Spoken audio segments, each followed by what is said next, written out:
Welcome friends, ছোট্ট একটা mini ব্লগে তোমাদের সবাইকে স্বাগত। রাত যখন 9:42 তখন আমার বর নিয়ে আসে চিলি চিকেন তৈরি করার জন্য চিকেন, কারণ আমি তাকে বাইরে চিলি চিকেন খেতে না করেছিলাম তাই। তো সেরকম উপকরণ আমার ঘরে ছিল না, যা ছিল ঘরে তাই দিয়ে আমি চিলি চিকেনটা তৈরি করি।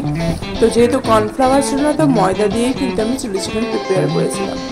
তো আমি শিফট করেছি কোচবিহারে গত 2 দিন হলো। আমার জব, আমার পরিবার পরিজন সমস্ত কিছু ছেড়েই আমি কোচবিহারে শিফট করেছি আমার হাজব্যান্ডের সাথে।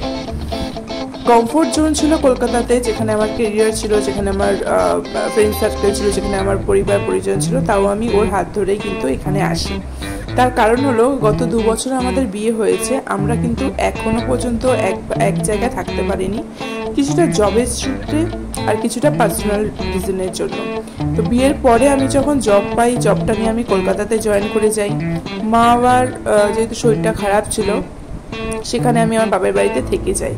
তো বিয়ের পরে একটা মেয়ে তার বাবার বাড়িতে রয়েছে, ইনকাম করে বাবা মাকে দেখছে, তার জন্য একটা ছেলের যে কথা শুনতে হয়নি এমনটা নয়, আমার হাজব্যান্ডের কিন্তু অনেক কথা শুনতে হয়েছে। তবুও সে কিন্তু কোনোদিনও একদিনের জন্য বলেনি যে তুমি কেন ওখানে রয়েছো। তো এর জন্যই আমি মনে করি যে ভালোবাসাটা মানে স্যাক্রিফাইস করা নয়। আমি বলবো না তার এই অবদানটা তাকে স্যাক্রিফাইসের নাম দেবো। সে বুঝেছিল আমি ওখানে না থাকলে হয়তো আমাদের পরিবারটা ঠিকঠাকভাবে চলবে না, তার জন্য সে একবারের জন্য আপত্তি করেনি।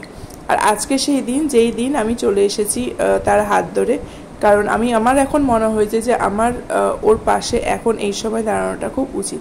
এই স্যাক্রিফাইস নয়, ভালোবাসা মানে একে অপরের পরিপূরক। আমি রুমের একটা ছোট্ট ভিডিও দিলাম।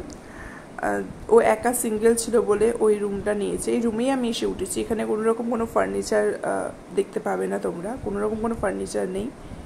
তো আমি এসেছি, আশা করব দুজনে মিলে সংসারটা গোছাতে পারবো, ফার্নিচার নিতে পারবো।